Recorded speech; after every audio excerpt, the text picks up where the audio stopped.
Ағбан Белтер аймағындағы Чарков алдағы школада бүгінгі күнде прай 138 күрінже піліс алшы. Ол санды школа барыр группада 12 бала. Бүлгі күреді шылында мұндағы олғанарына тоғынларға келгенер 2 шет специалист. Оларның бірсе орыс тілінің күретшісі Карина Карамашева. Ол бүл хагауны тоғысқан сонда стенес жолын мұнда бастады. Аны қолында піліс алшалар 5-ші, 7-ші кластағы олғанар.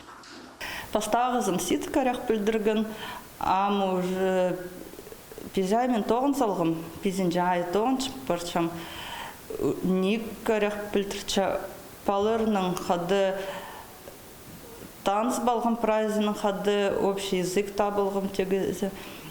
Аның үшін еолыр менің амы қады. Парчалар маға үдірі, и мен оларға парчам үдірі. Ну, полша приходжен, малықчылар, ханбинжылар, вредением и дұрге. Шет специалистерінің бірсе Василий Тюдешев хакас тіліна парша. Ол үдік бүл хагауны тоғысқан сонда бер келген. Амда ол пост тіліне бастағы 9 класса олғанарына көнік түрші. Мұндағы көрінжелер хакас тілін шақсы білбенжелер. Аныңар аға олғанарының тоғынларға ойлан емес. Урокта болғаны сөзді тіл бістіп сөздікнің ұда тұзыланарға келісші. Чеше түгіретші сейдіксіністерге тыңна кере қалбенжі. Ол уроктардан басқа олған садында ешқажа кружок апаршы. Марғаларды аралазарға мұныншы. Мен олғанардың апаршым хакас тілін, базы садикті, хакас тіл, вторник, четверг.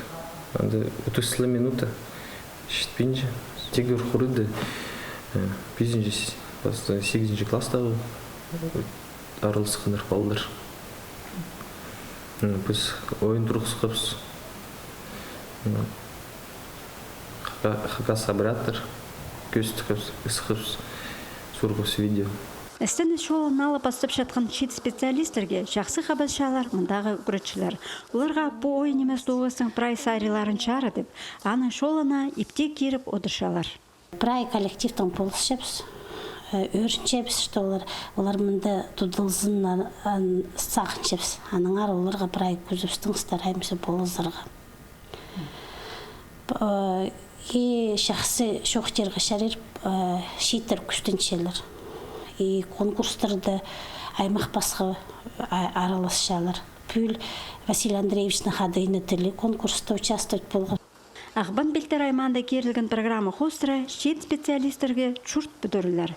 Сағамды бұл школадың аға кәріргі өз үгіречі пазын салған. Пүл келген шетір сағам кәзі тұрысында шүрті паршалар. На 9 қауылар көнікте барып ысқанар.